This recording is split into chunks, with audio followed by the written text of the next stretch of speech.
In this tutorial series, we will explore some of the tried and true systems that will allow you to transform your orchestral compositions into thoroughly convincing and finished sounding works. You'll hear methods consistently employed by today's top film composers and some employed by composers past. Utilizing a full symphony orchestra and newly crafted musical examples, we invite you to join us on this one-of-a-kind musical learning experience.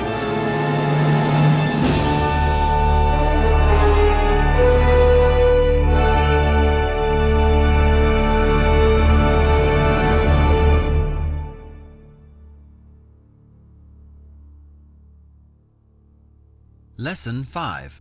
Groupings. The smart orchestrator thinks orchestration and settings before notes and chords. For example, a composer might think of a specific orchestral setting, complete with melodic and accompanying instrumental roles, before thinking of the specific notes of the melody. If one has to write down in words what the members of the orchestra were doing, this would be defined as an orchestral setting. If you can recall the famous Ode to Joy finale from Beethoven's Ninth, the setting would be described roughly as follows. The choir and winds recite the movement for Ode to Joy theme in a fully flushed out chordal setting, while the strings play brilliant triplets up and down their range. The timpani pulses and the trumpets fill at the turning of the phrase, where the choir resets and breathes. If you find yourself frustrated by your own level of orchestral creativity, doing setting studies may help you. At random, click through some of your favorite soundtracks and listen for a second, and then write down in a notebook a description of what you hear. Once you have assembled a large grouping of text-based settings, try assembling your own pitch choices into the text you had written down. This type of study will especially aid you on action cues. After one does this type of study, one begins to notice orchestration patterns. Additionally, one begins to keep track of how many independent musical ideas are happening simultaneously. And once one starts keeping track of that, one begins to note exactly how many sections are participating in any one musical idea. Finally, one starts to realize exactly how many players it takes to make a single musical idea sound convincing in its own right. As previously mentioned, any one of the brass sections are capable of handling a musical idea on their own.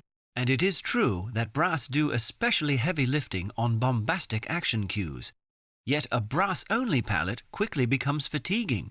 It is in a composer's best interest to maintain a level of variety in the music when it comes to orchestration. Earlier, we considered the idea that the rest is a composer's best friend. This is because the ear has the ability to forget what just happened, but it rarely takes notice of the entrances of new, prominent instruments. For example, the ear will notice a sad English horn solo, but it might not notice that the English horn was just the bar before playing a part in a triad of wind harmony.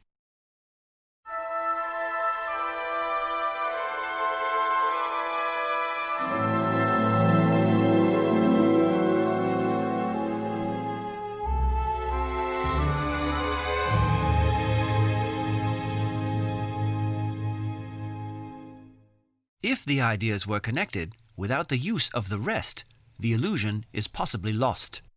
So for an action cue, or any type of full-bodied orchestration, it's a constant balancing act for the composer between resting sections for upcoming duties and maintaining a full sound throughout. Now that you have instrumental groupings in your mind, let's listen to an example featuring a few of the cinematic orchestra's best pairings.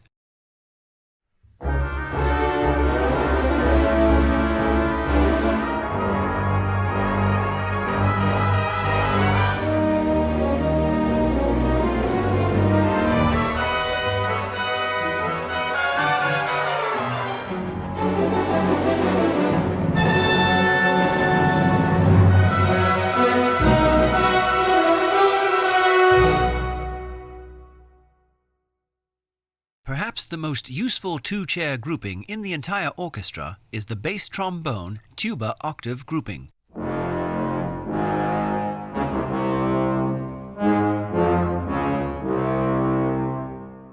Contrary to modern cinematic thinking, the bass trombone and all of the lower trombones have the most power inside the staff. When they journey lower, they start to lose that nasty barking bite that makes them so desirable. When the bass trombone and tuba octave is maintained, it should provide enough of that low grit energy to keep the tenor trombones free for other duties.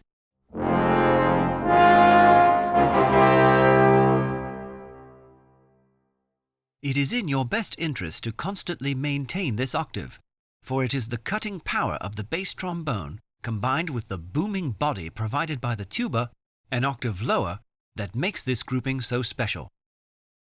In fact, if you study the sheet music examples in this course, you will see that almost all usage of these two instruments is in this octave-preserved fashion.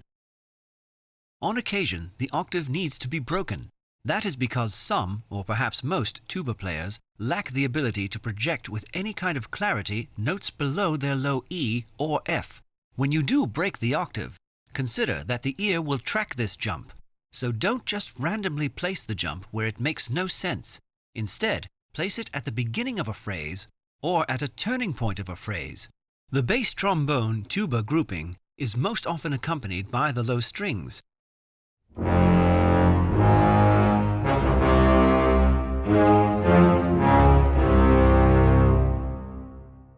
Historically speaking, the contrabass cello octave grouping is the most commonplace grouping in musical history.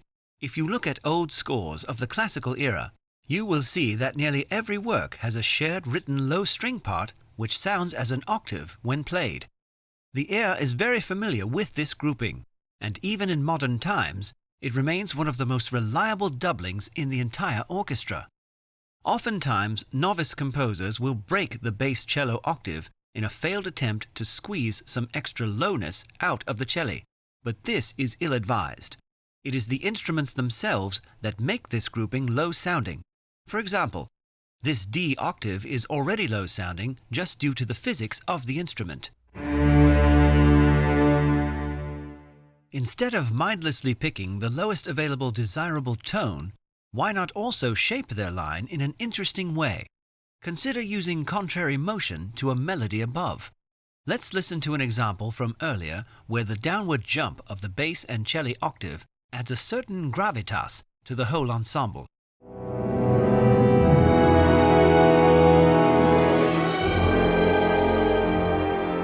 An autopilot arrangement of this would have had the low people on their lowest octave, but then the opportunity to jump down to make that second chord so dramatic would have been missed. A clever composer simply wastes no opportunity to shape a line.